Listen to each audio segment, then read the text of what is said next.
message is for test purposes only.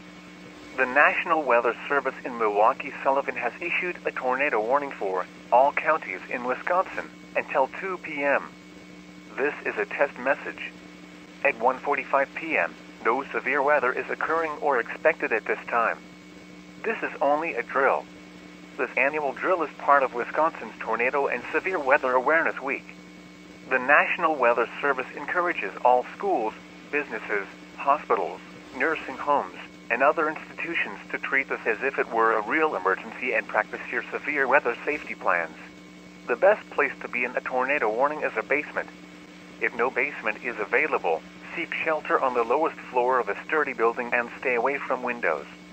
If in a mobile home, a vehicle, or outdoors, move to the closest substantial shelter and protect yourself from flying debris. This is a test message. Do not take action based on this message.